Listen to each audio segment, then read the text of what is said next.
ਸਤਿ ਸ੍ਰੀ ਅਕਾਲ ਜੀ ਸਾਰਿਆਂ ਨੂੰ ਤੇ ਸਵਾਗਤ ਹੈ 2025 ਦੀ ਸਾਲਾਨਾ ਗਿਆਨ ਚੁਣੌਤੀ ਵਿੱਚ। ਇਹ ਇੱਕ ਮੌਕਾ ਹੈ ਸਾਲ ਦੀਆਂ ਵੱਡੀਆਂ ਸੁਰਖੀਆਂ ਨੂੰ ਫਿਰ ਤੋਂ ਯਾਦ ਕਰਨ ਦਾ ਤੇ ਇਹ ਪਰਖਣ ਦਾ ਕਿ ਪਿਛਲੇ 12 ਮਹੀਨਿਆਂ ਤੇ ਕਿੰਨਾ ਕੁ ਧਿਆਨ ਰਿਹਾ। ਸਭ ਤਿਆਰ ਨੇ? ਤਾਂ ਫਿਰ ਚਲੋ ਸ਼ੁਰੂ ਕਰੀਏ। ਤੇ ਚਲੋ ਇਸ ਸਫ਼ਰ ਦੀ ਸ਼ੁਰੂਆਤ ਕਰਦੇ ਹਾਂ ਇੱਕ ਬਹੁਤ ਹੀ ਵਧੀਆ ਵਿਚਾਰ ਨਾਲ। ਸਕਾਰਾਤਮਕ ਸੋਚ ਤੋਂ ਵੱਡੀ ਕੋਈ ਸ਼ਕਤੀ ਨਹੀਂ ਹੁੰਦੀ। ਸੱਚੀ ਕਿਸੇ ਵੀ ਚੁਣੌਤੀ ਦਾ ਸਾਹਮਣਾ ਕਰਨ ਲਈ ਇਹ ਸੋਚ ਬਹੁਤ ਜ਼ਰੂਰੀ ਹੈ, ਭਾਵੇਂ ਉਹ ਚੁਣੌਤੀ ਇਹ ਗਿਆਨ ਪਰਖ ਹੀ ਕਿਉਂ ਨਾ ਹੋਵੇ। ਤਾਂ ਫਿਰ ਆਓ ਇਸੇ ਸਕਾਰਾਤਮਕ ਸੋਚ ਨੂੰ ਪਰਖਦੇ ਹਾਂ। ਤਰੀਕਾ ਬਹੁਤ ਹੀ ਸੌਖਾ ਹੈ। ਸਕਰੀਨ ਤੇ ਇੱਕ ਸਵਾਲ ਆਵੇਗਾ ਤੇ ਨਾਲ ਹੋਣਗੇ 4 ਵਿਕਲਪ। ਦੇਖਦੇ ਹਾਂ ਕਿੰਨੇ ਜਵਾਬ ਸਹੀ ਨਿਕਲਦੇ ਨੇ। ਕੋਈ ਟੈਨਸ਼ਨ ਨਹੀਂ ਲੈਣੀ, ਇਹ ਤਾਂ ਸਿਰਫ ਸਾਲ ਦੀਆਂ ਯਾਦਾਂ ਨੂੰ ਤਾਜ਼ਾ ਕਰਨ ਦਾ ਇੱਕ ਮਜ਼ੇਦਾਰ ਤਰੀਕਾ ਹੈ। ਸਾਡਾ ਪਹਿਲਾ ਦੌਰ ਪੂਰੀ ਤਰ੍ਹਾਂ ਖੇਡਾਂ ਤੇ ਹੈ। ਇਸ ਸਾਲ ਮੈਦਾਨਾਂ ਤੇ ਕੋਰਟ ਤੇ ਕਈ ਇਤਿਹਾਸਿਕ ਪਲ ਦੇਖਣ ਨੂੰ ਮਿਲੇ। ਚਲੋ ਦੇਖਦੇ ਹਾਂ ਉਹਨਾਂ ਵਿੱਚੋਂ ਕਿੰਨਾ ਕੋਈ ਯਾਦ ਹੈ। ਲੋ ਜੀ, ਪਹਿਲਾ ਸਵਾਲ ਆ ਗਿਆ। 87ਵੀਂ ਸੀਨੀਅਰ ਰਾਸ਼ਟਰੀ ਬੈਡਮਿੰਟਨ ਚੈਂਪੀਅਨਸ਼ਿਪ ਵਿੱਚ ਮਹਿਲਾ ਸਿੰਗਲਜ਼ ਦਾ ਤਾਜ ਕਿਸ ਦੇ ਸਿਰ ਸਜਿਆ?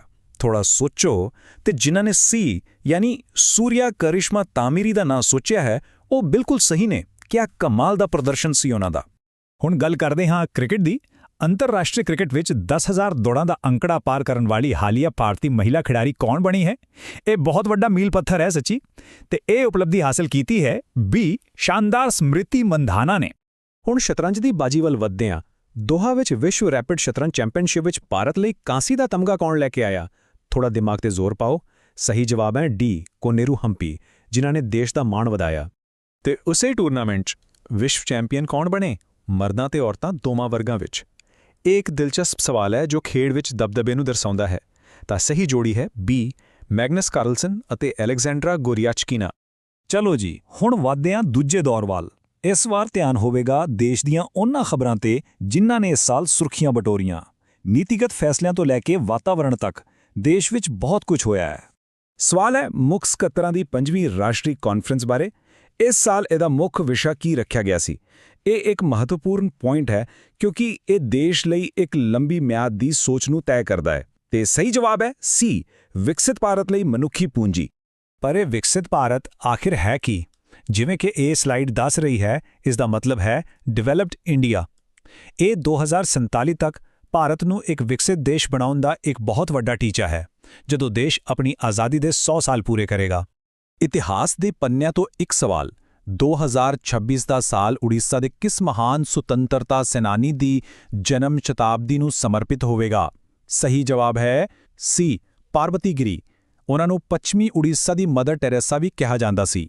ਵਾਤਾਵਰਣ ਦੀ ਸੁਰੱਖਿਆ ਨਾਲ ਜੁੜਿਆ ਇੱਕ ਸਵਾਲ। ਉੱਤਰ ਪ੍ਰਦੇਸ਼ ਦੇ ਕਿਸ ਪੰਛੀ ਅਸਥਾਨ ਨੂੰ ਹਾਲ ਹੀ ਵਿੱਚ ਈਕੋ ਸੰਵੇਦਨਸ਼ੀਲ ਜ਼ੋਨ ਯਾਨੀ ਕਿ ਈਕੋ ਸੈਂਸਿਟਿਵ ਜ਼ੋਨ ਦਾ ਦਰਜਾ ਦਿੱਤਾ ਗਿਆ ਹੈ? ਇਸ ਦਾ ਜਵਾਬ ਹੈ ਬੀ ਪਾਰਵਤੀ ਅਰਗਾ ਪੰਛੀ ਅਸਥਾਨ। ਲਓ ਜੀ, ਹੁਣ ਵਾਰੀ ਹੈ ਤੀਜੇ ਦੌਰ ਦੀ। ਇਸ ਵਿੱਚ ਆਪਾਂ ਵਿਗਿਆਨ, ਟੈਕਨੋਲੋਜੀ ਅਤੇ ਦੁਨੀਆ ਭਰ ਦੀਆਂ ਖਬਰਾਂ ਤੇ ਧਿਆਨ ਦੇਵਾਂਗੇ। ਇਸ ਸਾਲ ਇਨ੍ਹਾਂ ਖੇਤਰਾਂ ਵਿੱਚ ਵੀ ਬਹੁਤ ਵੱਡੀਆਂ ਤਬਦੀਲੀਆਂ ਹੋਈਆਂ ਨੇ। ਇਹ ਮੇਡ ਇਨ ਇੰਡੀਆ ਦੀ ਇੱਕ ਬਹੁਤ ਵੱਡੀ ਸਫਲਤਾ ਹੈ। ਭਾਰਤ ਦਾ ਪਹਿਲਾ ਸਵਦੇਸ਼ੀ MRI ਸਕੈਨਰ। ਇਸ ਨੂੰ ਕਿਸ ਸਟਾਰਟਅਪ ਨੇ ਬਣਾਇਆ? ਸਿਹਤ ਦੇ ਖੇਤਰ ਵਿੱਚ ਇੱਕ ਕ੍ਰਾਂਤੀਕਾਰੀ ਕਦਮ ਹੈ ਤੇ ਇਸ ਨੂੰ ਬਣਾਇਆ ਹੈ ਬੀ ਵੌਕਸੈਲ ਗ੍ਰਿਡਜ਼ ਨੇ। ਹੁਣ ਇੱਕ ਨਜ਼ਰ ਪਾਉਂਦੇ ਹਾਂ ਅੰਤਰਰਾਸ਼ਟਰੀ ਖਬਰਾਂ ਤੇ। ਈਰਾਨ ਨੇ 2 ਨਵੇਂ ਸੈਟੇਲਾਈਟ ਲਾਂਚ ਕੀਤੇ, ਪਰ ਸਵਾਲ ਇਹ ਹੈ ਕਿ ਜਿਹੜਾ ਲਾਂਚ ਵਹੀਕਲ ਸੀ ਉਹ ਕਿਸ ਦੇਸ਼ ਦਾ ਸੀ? ਕੀ ਜਵਾਬ ਹੋ ਸਕਦਾ ਹੈ? ਇਹ ਸਹਿਯੋਗ ਸੀ ਰੂਸ ਨਾਲ। ਆਰਥਿਕ ਮੋਰਚੇ ਤੇ ਇੱਕ ਵੱਡੀ ਖਬਰ।